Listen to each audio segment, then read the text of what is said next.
Sepertinya jika kamu ingin mengetahui ide Sui Jinglong, kamu harus menemukan seseorang di gerbang kabut. Melihat kota seperti naga raksasa, Qin Yichen berpikir sendiri. Dalam 30 tahun ini, gerbang kabut sudah lama menghilang. Seberapa sulit menemukan mereka? Untungnya, karena pengingat pria berjubah hitam misterius, Qin Yichen dapat menentukan bahwa pasti ada yang selamat di gerbang kabut. Jika hilangnya gerbang kabut adalah konspirasi dari gerbang air, maka mereka pasti tahu bahwa masih ada dosa di dalam gerbang kabut. Setelah memikirkannya, Qin Yichen akhirnya memutuskan untuk menjauh dari Watermist City. Orang di gerbang kabut pasti akan bersembunyi sangat dalam. Dia ingin mengetahuinya. Saya khawatir itu bukan hal yang sederhana. Namun, Qin Yichen dapat menentukan bahwa Sui Jinglong dan mereka harus mencari sisa-sisa gerbang kabut. Mungkin, dia bisa mendapatkan beberapa informasi berguna dari tindakan Sui Jinglong. Kungfu layak menjadi perhatian orang. Jadi tunggu. Sekitar setengah bulan kemudian, dari kota kabut air, akhirnya ada gerakan aneh.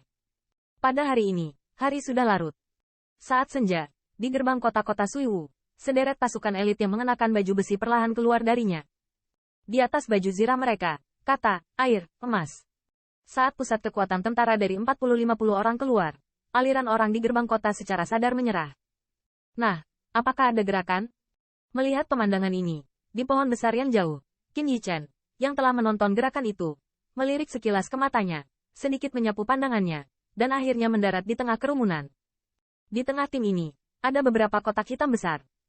Meskipun ada beberapa batasan, Qin Yichen masih dapat melihat dengan jelas bahwa ada fluktuasi yang sangat melonjak dari surga dan bumi asal sejati. Spiritual, pengobatan spiritual. Melihat kotak-kotak itu, alis Qin Yichen sedikit mengernyit. Meskipun dia agak bosan menggelengkan kepalanya, tetapi ketika dia sedikit kecewa, beberapa suara diskusi kecil dari sekitar gerbang kota membiarkannya. Matanya menyipit sejenak. Penatua keempat masih sangat waspada. Tidak, sudah setahun sejak terakhir kali konvoi mereka dirampok. Dia masih memilih untuk beroperasi saat ini. Dan dia juga mengumpulkan begitu banyak pembangkit tenaga listrik. Itu aneh. Apa yang terjadi pada orang yang merampok tim penatua keempat terakhir kali? Dan dari mana dia menjadi begitu berani? Siapa tahu. Tapi lihat kamar dagang di bawah 4 tetua dengan sangat hati-hati sehingga mereka belum menangkap perampoknya. Dengan kepergian pasukan elit, suara bisikan terdengar di sekitar gerbang kota. Penatua keempat di Watergate. Mendengar diskusi ini, mata Qin Yichen tidak bisa menahan diri untuk tidak berkedut. Di keluarga kekaisaran kabut air, beberapa orang berani melawan gagasan penatuanya. Kamar dagang oleh penatua keempat. Saya khawatir. Apakah ini ada hubungannya dengan gerbang kabut? Namun, sudah lebih dari setahun. Dan penatua keempat ini tampaknya terlalu waspada. Hari sudah larut. Tapi arus orang di gerbang kota tidak berkurang sama sekali. Tingkat kemakmuran kota kabut air ini sungguh menakjubkan. Sementara Qin Yichen ragu-ragu untuk mengejar tim.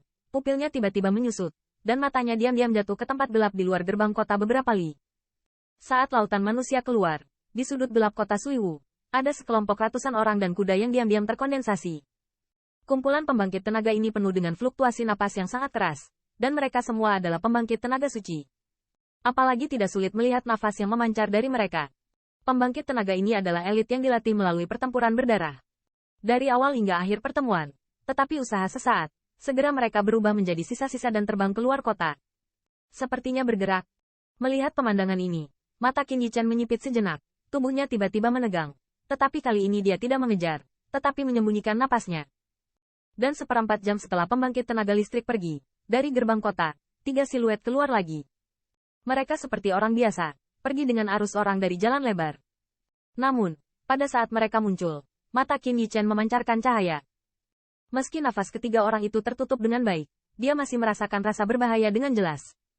Ketiga orang ini semuanya adalah pembangkit tenaga puncak. Di tengah, Qin Yichen sudah tidak asing lagi. Dia adalah penatua kedua dari gerbang air. Dalam keluarga kekaisaran kabut air, apalagi yang layak dikirim dari 3 penatua tingkat raksasa puncak.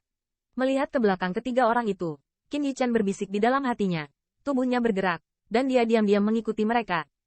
Di keluarga kekaisaran kabut air, hal-hal umum dikelola oleh institusinya sendiri, dan gerbang airnya sangat stabil. Itu bisa mendapatkan 3 raksasa puncak seperti Sui Jinghua untuk dikirim bersama, dan membawa sebanyak itu pembangkit tenaga suci itu elit. Saya khawatir hanya sisa-sisa pintu kabut yang dapat memiliki kualifikasi seperti itu. Di luar Sui Wucheng 100 mil jauhnya, tim-tim lapis baja elit bergerak cepat. Tetapi dalam kesibukan ini, pembangkit tenaga listrik masing-masing tim ini menjaga tingkat kewaspadaan yang tinggi, bukan karena jalannya tenang dan sedikit santai.